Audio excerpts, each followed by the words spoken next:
If you told the people in 2016, 2017 that we were supposed to be here right now, they would have refused. Because they were the same people that were protecting these criminals today. Hiding them, refusing to even tell the military where they were. But unfortunately,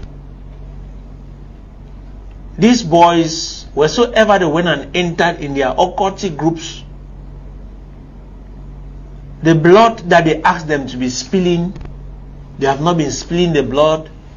So they have decided to turn against their own people, to spill the blood of their people, to satisfy the evil where they went and entered.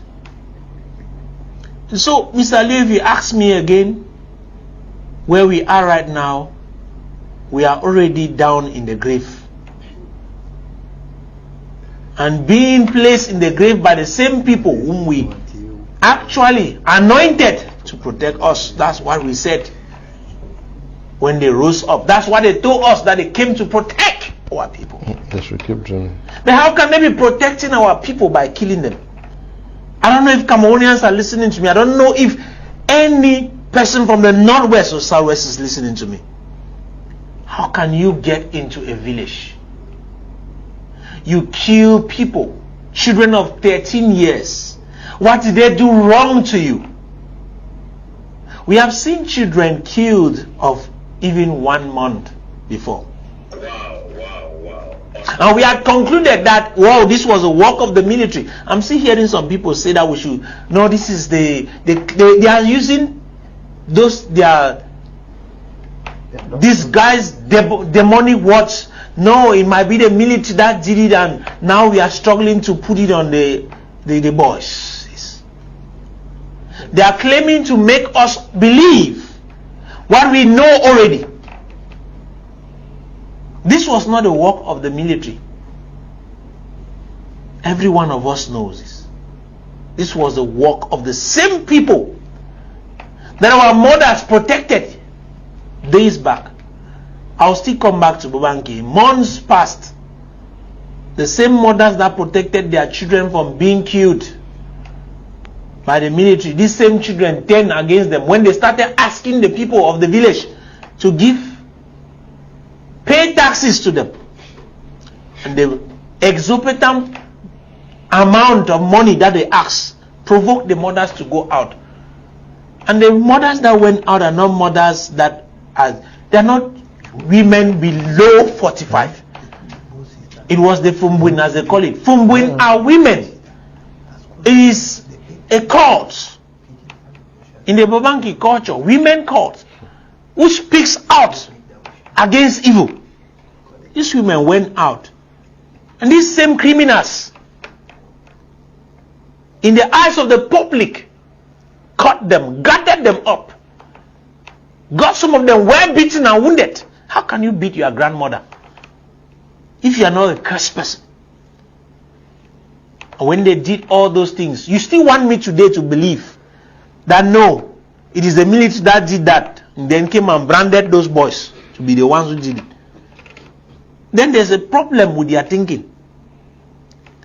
It is evident. The killing in Manfe, the killing in Bobanki, we know the people who did it. It's the same people who call themselves Amba. So if you didn't want me to say it, I'm going to say it. They are the ones who did it. And listen to me. The state in which we are right now is not where we're supposed to be. Some of you were asking for the international community to come in. You have created more crimes than the international community can ever intervene. You are criminals of war criminals, and need to be punished for all your evils. Now, this question I am asking tonight goes to the war entrepreneurs who call themselves Amba Boys. If the government of Cameroon has failed, should we all take guns and kill ourselves because the government has failed? And if should we kill all ourselves and die, who then lives to change or work for the better Cameroon of tomorrow that you people are all claiming that you are fighting for? It is true that an irresponsible government can produce a lot of can produce a lot of criminals who can go to extremes. But then, are we going to sit and kill ourselves every day simply because the government has failed? And I have often said, and I repeat, if the military of Cameroon for 41 years was behaving like Amber Boys are behaving, then we did not need a fight to separate Cameroon. Cameroon would have separated automatically, because what these boys have shown us within a very short period of time is almost worse than what we have obtained from the military. As a matter of fact, I have said, if the military is chasing me, or if I'm running and I see a military control post and I see an Amber control post, let me say it clear, I will run to the military and be beaten by the military. At least I know where I can take the military to for judgment. Where can I take the Amber Boys to? People who have a court of now judgment, that is to say, they judge you on the spot, they pass their verdict, and it is gone. So when you are asking whether the civil society is tired, everybody is tired, including the media houses. Which direction is the Anglophone crisis moving towards now? Mr. Leo, I gave this crisis an adjective many years ago. I described it as an octopus crisis that has several heads, and you can practically don't know the direction where it is going. You can't tell where the Anglophone crisis is going since from 2018, 2019, when different activists from the same movement fighting for the same cause are insulting one another. They lost focus towards the enemy in question and began facing each other. When Eric Tato comes on air, he insults with Sako. Sako comes on air, insult Benita Kwanga. Benita comes on air, insult Betapang Avotanku. When Tapang Avotanku comes on, insult Ayabacho. And I was asking, is this a misplacement of priority, a loss of vision, or they don't know where they are heading to? Because to me, the only opposition party in Cameroon is the CPDM party. If other political parties leave their primary objective of confronting the ruling party and start fighting against each other, it's a loss of priority and a misplacement of focus. For instance, if the SDF and the MRC sit on the TV platform and begin to insult each other, and then they don't know who they are fighting, all those political parties are to sit on a platform and have one particular opponent that they want to crush down, and their energy should be driven and focused towards the political party they want to bring down, which will be the ruling party. Now, the Anglophone crisis lost its team, lost its focus, lost its attention the moment the people who happen to have been the spearheaders and the leaders of the crisis began fighting against each other. And because of that, you realize that the government gained ground when they began fighting against themselves. Why? Because their energy was dispersed. One. Number two, they had no vision. Number three, the little energy they had, they began using to fight each other. You will hear that Abacho's own forces have killed the forces of these persons. This one also has killed the forces of these. That confusion and misunderstanding among themselves was what drove this crisis to a place of no direction. So, as it stands now, when you ask me where is it heading to, nobody is heading the Anglophone crisis anymore, because everybody is totally confused. Yeah, but I'm not sure. I don't know whether. Now, is there also a confusion between the Anglophone crisis and the Ambazonian leaders? Are they actually carrying the aspirations of the people of the Anglophone crisis? No. No. People, we have said it over and over, individuals came and hijacked the Anglophone crisis. I can tell the Anglophone crisis is a genuine cause.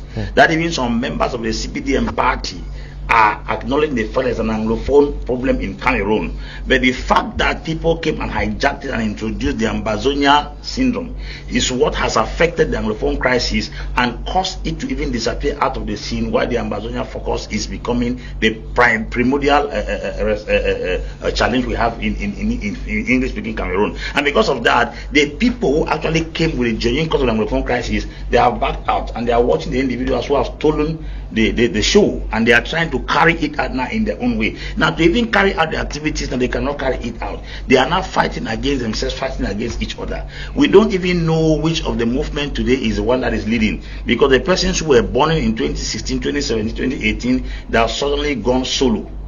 They have gone mute. We are not hearing them anymore. All we hear now is acts of kidnap, acts of ransom, acts of destruction, killing individuals and killing the civilians.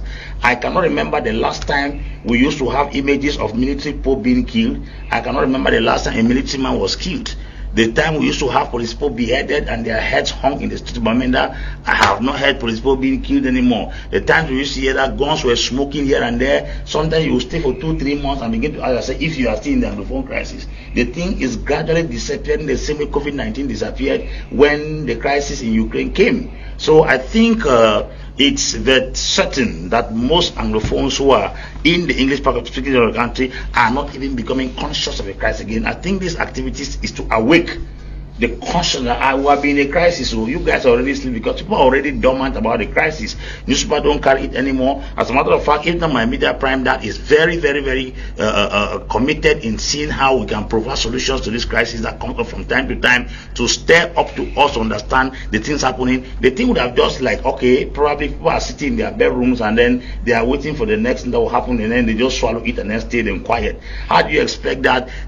A few children were killed in Gabu, it became news over the nation, the international community. Children were killed in school in Kumba, it became news in the entire community. Today, people are killed in the tune of 30-something in Mafe, and then it fizzles away like that, like nothing is happening.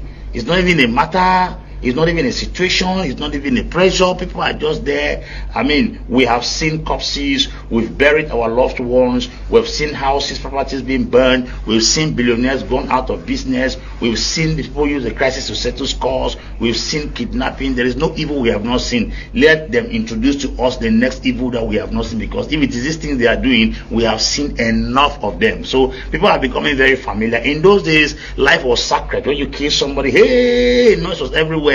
This time around, you kill somebody, individuals walk on the corpse and they are going to their farms because dead bodies don't matter anymore again to people. So there is nothing you are going to do that will be surprising. Look at a woman of that age. She says she's not afraid of anything. Man, just interview. It means she has come to a place where internally she is dead.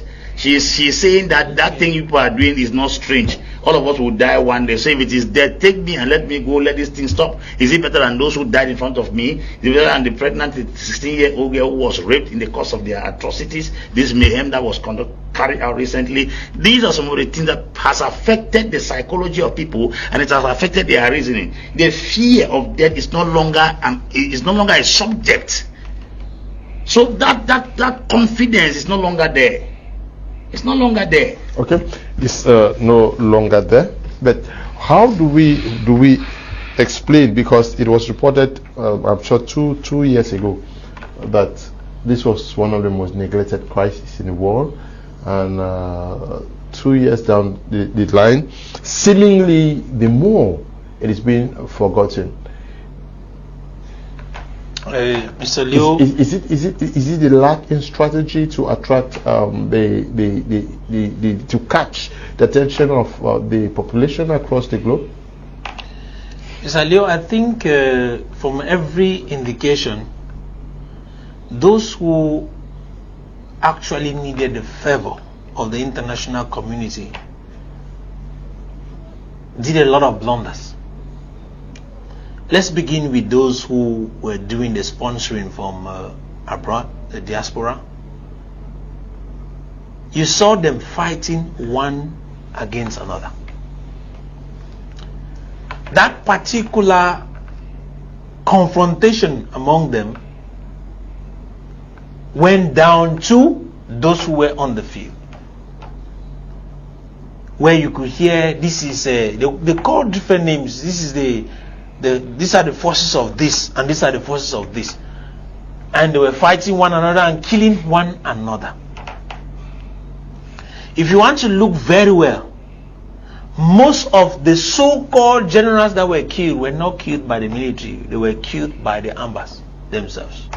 That's how it was. It went down because they stood against themselves, fighting against themselves, killing themselves.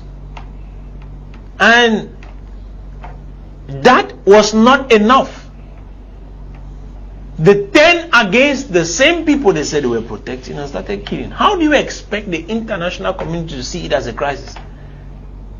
it is no more, in quotes, an Anglophone crisis. It is, I should have called it an, how should I say, intertribal crisis. Because it is not the government of Cameroon fighting against or might be struggling to smash down on the so-called Amba. It is the Amba killing the people that they are supposed to be standing for or fighting for. That already tells you there is no strategy. But this is also to indicate to us that from the very beginning there was no strategy. And once there is no strategy, there is confusion that comes in. Yeah, but we have persons who keep writing on TikTok, on social media platforms, calling on the international community, and we have to fight till the end. For how long would the people need to wait? Mr. Leo, these people know what they are benefiting from what they are doing. Because let's be sincere, there is nothing the international community can come in to say against a people who have turned to be killing their own people. If that is a means to attract the international community, then there is a problem. Those people writing and saying whatsoever they are saying is because they do not understand what it means for the international community to intervene in an issue. Yes, it is true that in the past this was a neglected issue because the Cameroon government, which we all blame for forsaking it, the crisis, actually did their best to pull the attention of the international community from the crisis. But the persons who were supposed to attract the attention of the international community went out themselves to commit more errors, to tell the international community this was no more a situation we should spend our time looking at. Because you can't say you are fighting to protect a people, then you are the first person to open arms against them, to pick up arms against them. If you shoot somebody, you kill somebody because this person spoke against you, call the person a blackleg, you are so stupid. It means you do not even understand whatsoever is called democracy or the right to free expression. People have the right to speak.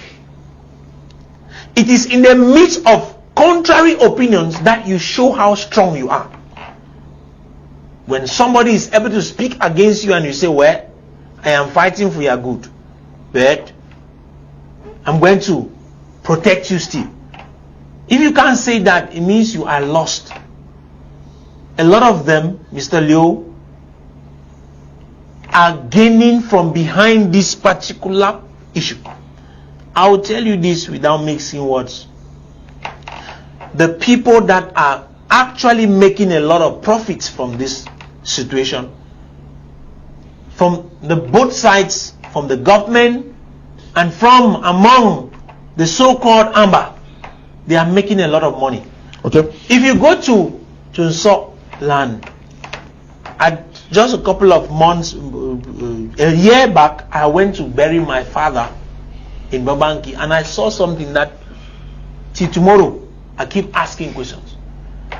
I went to bury my father. I bypassed a military checkpoint, not up to a kilometer away from the military checkpoint. I met an Amba checkpoint. And before I arrived there, the military told us they are in front of you people. I asked them a question. How can you tell us they're in front of us and you are not going to confront them? One of them laughed. Okay. That should make you understand there's an issue that I don't yet understand. Are they working in collaboration? That's a question that we need to answer. But I am perplexed that the same people who say they were to protect the people are the same one killing the same people. That is what, even to tomorrow, I'll keep saying.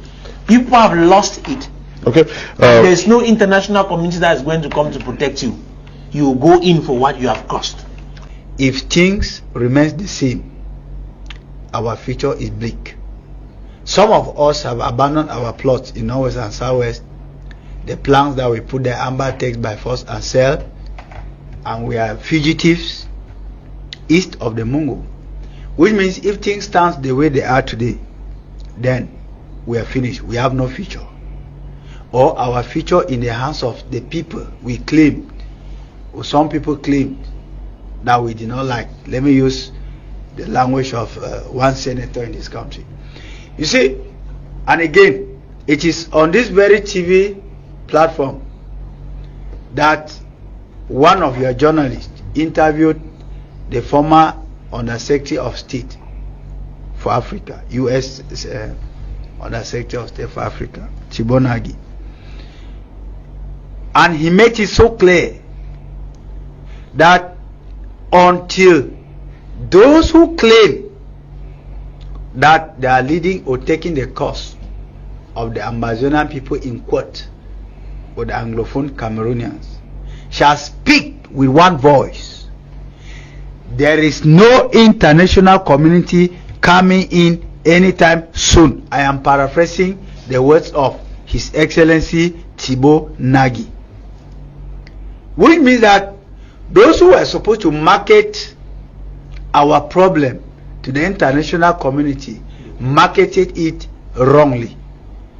And so, until they shall speak with one voice, nobody anywhere out of Cameroon is stepping in to solve the problem.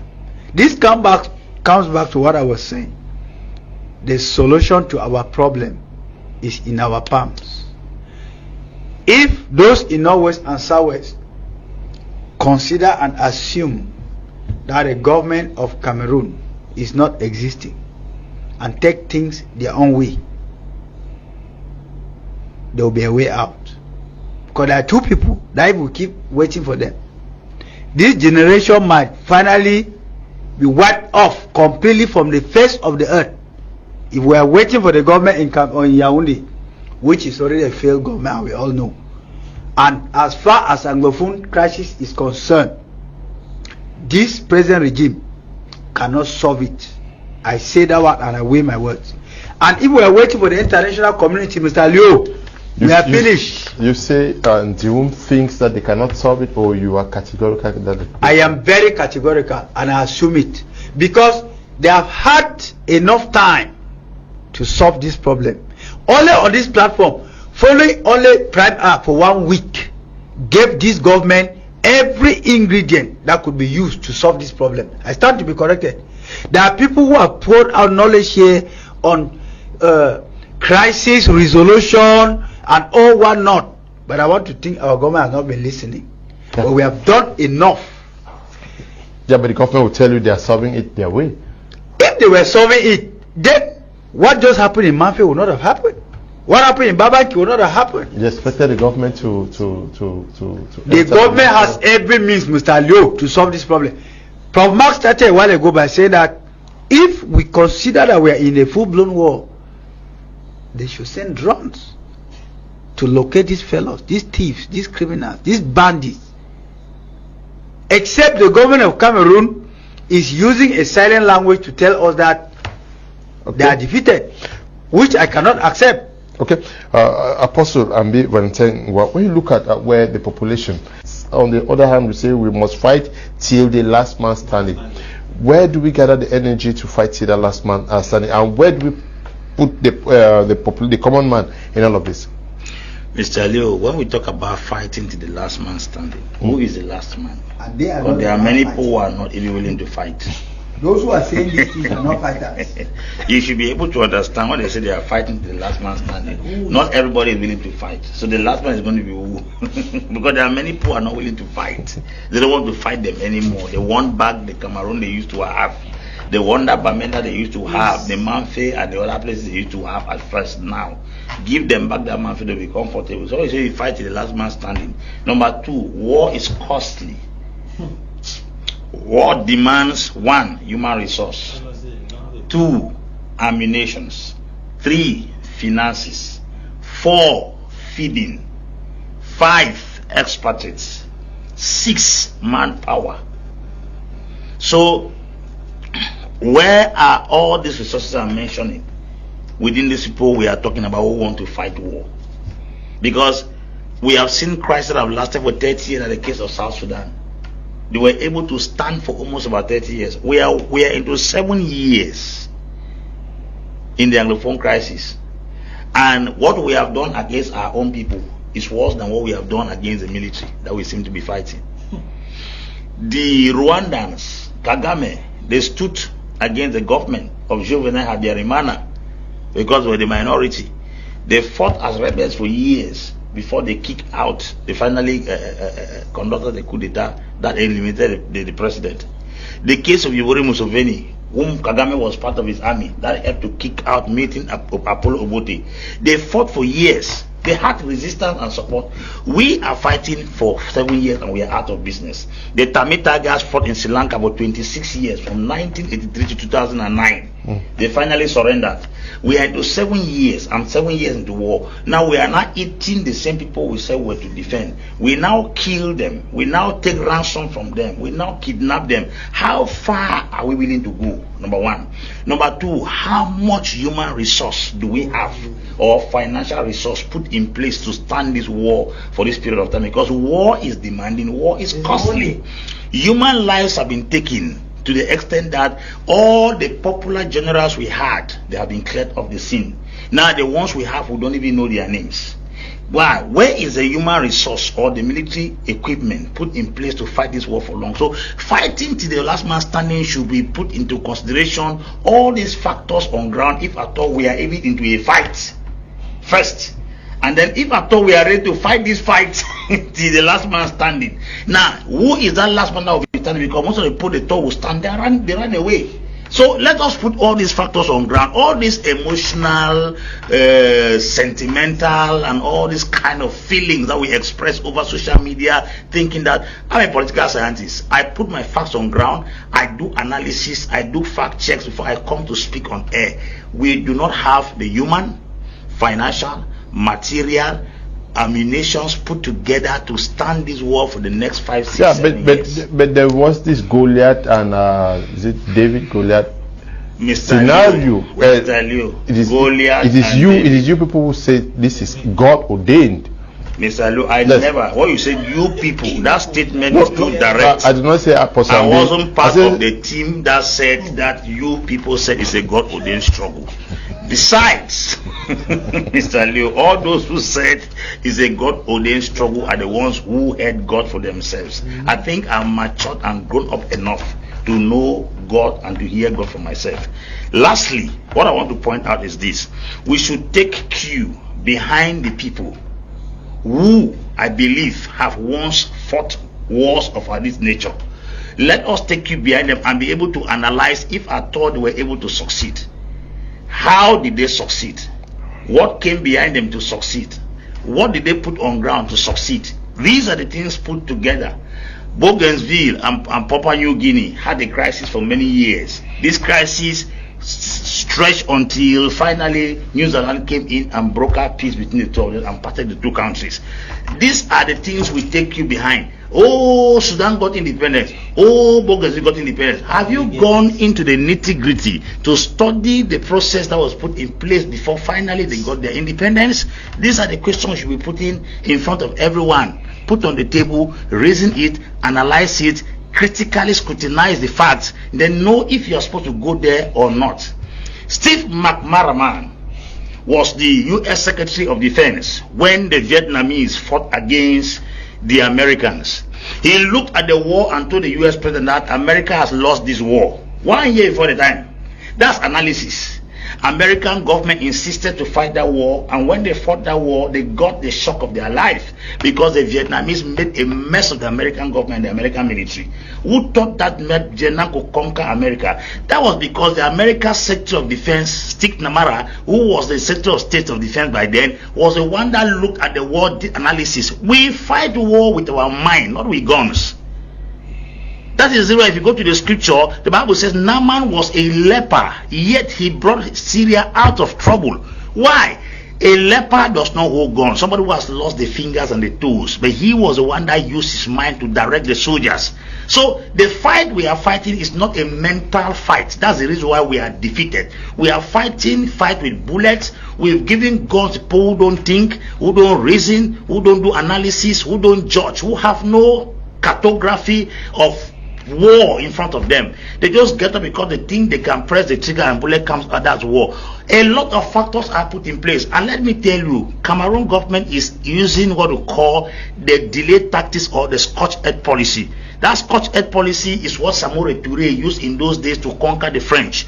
He dried up everything green. So when the French were approaching, water, hunger, death killed them on the way. What they are doing is not drying the crops in Northwest. They are drying your finances. They prolong the war, your soldiers are dying. They prolong the war, your finances going. They prolong the war, you don't have ammunition anymore. They prolong the war, and then they destabilize even those who used to contribute little farthings, those who contribute nickels, those who contribute dimes to put into the war. They get weary and frustrated. It is a Scotch-Egg policy. They can drag this war for the next 30 years, and you will not have the financial, material, human resource. Listen to us who have had critical studies. We may not carry gun, but we have used our mind to educate you, but you won't listen to us. Stay there. We are giving you free knowledge. We're educating you for free. What we have paid hundreds of dollars to study in universities, we are not dispensing it here for free. You don't want to take it and learn from us. You call us black leg, blue leg, yellow leg, green leg. That's your cup of tea. I went to school, studied university, and I'm giving you my knowledge on how you manage crisis. You turn to blame me and judge me and condemn me. Thanks be to God, I'm doing it and rendering services to humanity. I've given Cameroon Government Council, I've given you council. If you don't value it, it's left for you. What you don't value in this Cameroon, other countries are already taking and using. Simple.